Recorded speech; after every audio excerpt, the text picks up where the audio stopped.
அன்பு நேயர்களே வணக்கம். இறைவனை வணங்குபவர்கள் எதற்காக வணங்குகிறார்கள் என்றால் சாத்வீக குணம் அடைவதற்காக வணங்குகின்றார்கள். நம்ம கோபம் குறையணும், தாபம் குறையணும், பாபம் குறையணும். கோபம், பாபம், சண்டாளம் முதல்ல என்ன சொல்றாங்க? இந்த கோபத்தை சொல்றாங்க. இந்த கோபம் என்பது அறிவுக்கு எதிரின்னு சொல்றாங்க. கோபத்துக்கு என்ன சொல்றாங்க? அறிவுக்கு எதிரி.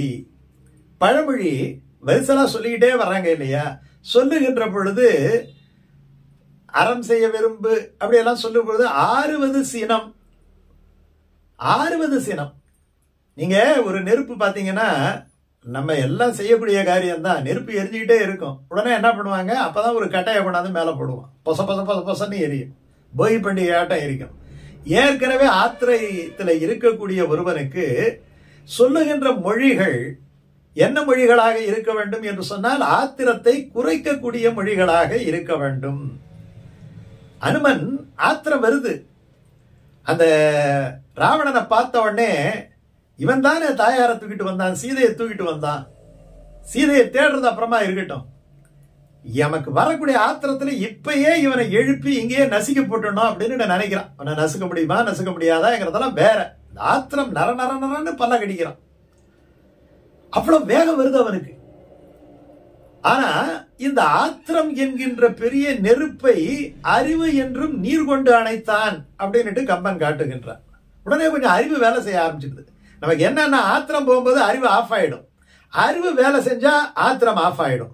எது ஆஃப் ஆகணும்னா ஆத்திரம் ஆஃப் ஆகணும். நம்ம அறிவு வேலை செய்யாட்டியும் பக்கத்துல இருக்கிறவனாவது டே வேண்டாம், ஒன்னும் வேண்டாம், நீ ஆத்திரப்படாத, கொஞ்சம் பொறுமையாயிருன்னு சொல்லணும்.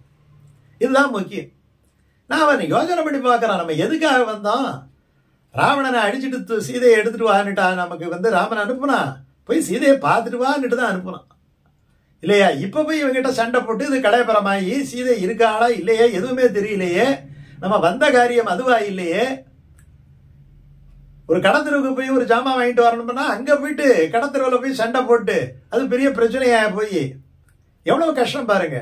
அதனால கோபம் முதலிலே அறிவை இல்லாமல் செய்துவிடும். அவ என்ன பண்ணணும்னா முதல்ல அந்த நெருப்பை நம்ம கொஞ்சம் கொஞ்சமா அந்த எரியிற கொள்ளியை இழுத்து விடுன்னு சொன்னான். எரியிற கொள்ளியை இன்னொரு கட்டையை தூக்கி போடுங்கிற மாதிரி தான் விஷயங்கள் எல்லாம் நடக்குது. அப்படி செய்யக்கூடாது. வீட்டிலே கணவன் கோபப்பட்டால் மனைவி சாந்தப்படுத்த வேண்டும், மனைவி கோபப்பட்டால் கணவன் சாந்தப்படுத்த வேண்டும். அப்பொழுது தங்களுடைய அன்பினை பிரயோகப்படுத்தி அதை அடக்க வேண்டும். அப்படித்தான் பெருமாளுக்கு கூட சமயத்துல கோபம் தருவான். இந்த மாதிரி சேர்ந்திருக்கிறானே, இப்பயே இவரை ஒழிச்சு கட்டிடலாங்கிற மாதிரி நினைப்பாரான். ஏன்னா அவ்வளவு அயோக்கியத்தனம் பண்ணிட்டு ஒருத்தன் நின்னான். பிராட்டி தான், அதுக்குதான் புருஷகாரம் ஒரு விஷயத்த சொல்றாங்க.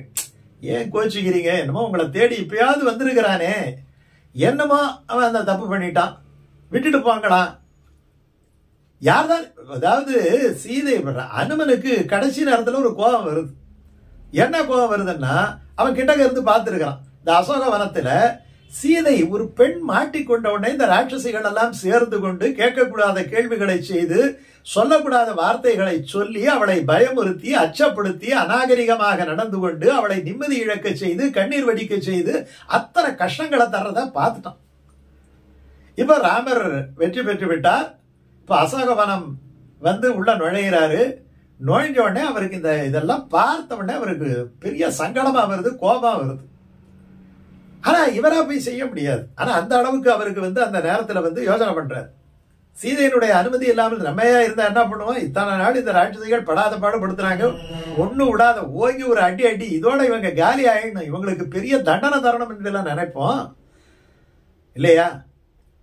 ஆனா சீதை அனுமன் கேட்கிறான், இந்த மாதிரி பாருமா, எனக்கு ஒரே ஒரு பெர்மிஷன் மட்டும், ஒரு 5 நிமிஷம் தாங்க, ரொம்ப வேண்டாம், அத்தனை பேரையும் காலி பண்ணிடுவேன்.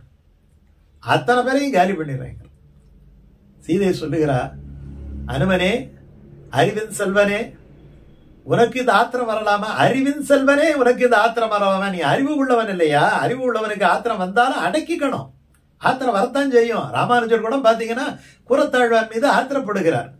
சமயத்துல அவர் எழுதும் போது ஏதாவது ஒண்ணு எடுத்து எழுதாம நிற்கும் போது ஏன் எழுதுற அப்படின்னு கேட்கிறார். இல்ல, இந்த அர்த்தம் எனக்கு சரியா வரல அப்படிங்கிறார். உடனே அவரை ஓங்கி ஒரு உதைக்கிறார்.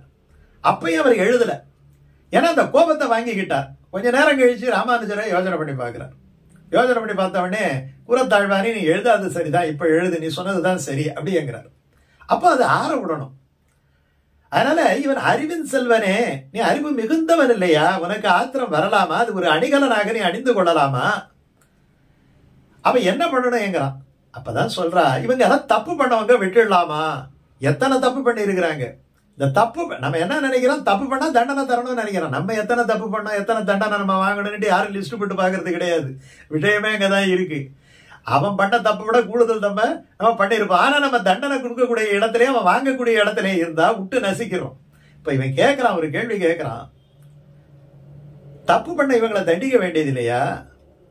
அப்போ சீதை சொல்வதாக ஒரு அற்புதமான கட்டம் வந்தது. தப்பு பண்ணதை தண்டனை பண்ணணுமா? சரி, தப்பு பண்ணாத ஒரு ஆளை சொல்லு பார்ப்போம். சொல்ல முடியல.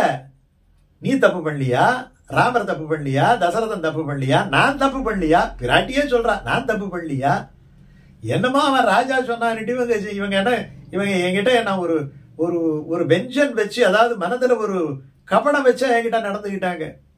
அதனால இவர்கள் தண்டிக்க கூடாதவர்கள், இவர்களுக்கு தண்டனை தரக்கூடாது, யாரோ சொல்றதை இவங்க செஞ்சாங்க. அப்போ அந்த கோபத்தை எப்படி டீல் பண்றா பாருங்க. இப்போ நம்ம என்ன பண்றோம் அப்படின்னு சொன்னா, கோபம் தலைக்கு மீறுகின்ற பொழுது வாசலும் தெரியாது வாய்க்காலும் தெரியாது அப்படின்னு ஒரு பழமொழி இருக்கு. இவன் இத என்ன பண்றான் பாருன்னு போவானா, போகும்போது நிமிர்ந்து போறான் இல்லையா, கோபம் வந்து இப்படி நிமிர்த்தி அப்படி சிலுத்து விடுது இல்லையா, வாசலை இடிச்சுக்கிட்டு டங்குன்னு அங்கேயே உட்காருவான். பக்கத்துல என்ன ஓடுது, சேரு இருக்கா ஆறு இருக்கான்னு தெரியாது. ரெண்டு பேரும் சண்டை போடுறாங்க. சண்டை போடும்போது உனக்கு என்ன பண்றான் பாரு, என் மானமே போகுது, உன்னை விட மாட்டேங்கிறானா. அடுத்தவன் சொல்றானா, மானம் அப்ப போனதை இப்ப போனது தெரியாது, கீழே விழுந்து கிடக்கிற வேட்டியை முதல்ல இழுத்து கட்டு அப்புறம் சண்டை போடலாம். அந்த மாதிரி ஆயிடக்கூடாது இல்லையா? அப்போ என்ன பண்ணுகிறோம் என்று சொன்னால், நம்மிடத்துல இருக்கிற முரண்பாடு ரொம்ப அருமையான பழமொழியாக சொன்னார்கள்.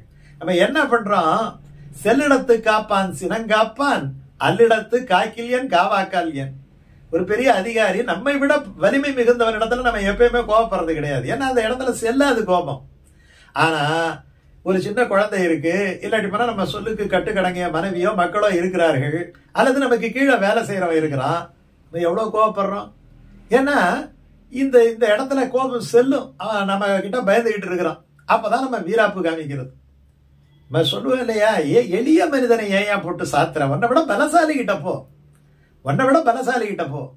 அந்த காலத்துல எல்லாம் வரம் வாங்கிட்டா பெருமாள் கிட்டே சண்டைக்கு போவாங்களாம். ஏன் பெருமாள் கிட்டே சண்டை போனா, நுட்பம் இருக்கு. சாதாரணமான ஆளுங்கிட்ட சண்டை போனா, ஏன் பலத்துக்கு தகுந்த மாதிரியான ஆளுகிட்ட தான் நான் சண்டைக்கு போவேன். தன்னுடைய வரபலத்தினாலே ராவணன் 8 திக்குகளில் உள்ள யானை கிட்ட போய் மோதனான, மோதி அந்த கொம்பை எல்லாம் இடிக்க செய்தான. அப்போ எது ஆண்மை என்று சொன்னால், அந்த சரிசமமாக உள்ளவனிடத்திலேயோ தன்னை விட ஆற்றல் மிகுந்தவனிடத்திலே சென்று போராடுவது, அது ஒரு பக்கம் இருக்கட்டும். ஆனா கோபம் வந்து நம்ம என்ன பண்ணணும்னு சொன்னா, மாறி இருக்கு நம்ம கிட்ட. நம்ம யாருக்கிட்ட கோபப்படணுமோ அவங்க கிட்ட எல்லாம் சந்தோஷமா இருக்கிறோம். யாருக்கிட்ட சந்தோஷமா இருக்கணுமோ, யாருக்கு நம்ம வேண்டியவங்களோ, அவங்க சின்ன தப்பு பண்ணாலும் கோபப்படுறோம். நம்முடைய வாழ்க்கை இதனால் மிகுந்த துன்பத்துக்கு உள்ளாகிறது. இந்த துன்பத்தை நீங்கள் நினைத்து பாருங்கள். நினைத்து பார்த்தால் உங்கள் கோபம் தாபம் எல்லாவற்றுக்கும் அங்கே இங்கே சுத்தி கணக்கு போட்டு வந்தா நீங்களே காரணமாக இருப்பீர்கள். அந்த காரணத்தை கண்டறிந்து விட்டால் கோபம் போய்விடும். கோபம் போய்விட்டால் சாத்வீகம் வரும். சாத்வீகம் வந்துவிட்டால் தெய்வ பக்தியோ தியானமோ எல்லாமே நிலை பெறும். இவைகள் நிலை பெற்று விட்டால் வாழ்க்கையின் அமைதியும் சாந்தமும் தானாக வந்துவிடும். அப்படிப்பட்ட ஒரு வாழ்க்கையை வாழ்வதுதானே நிஜமான வாழ்க்கை.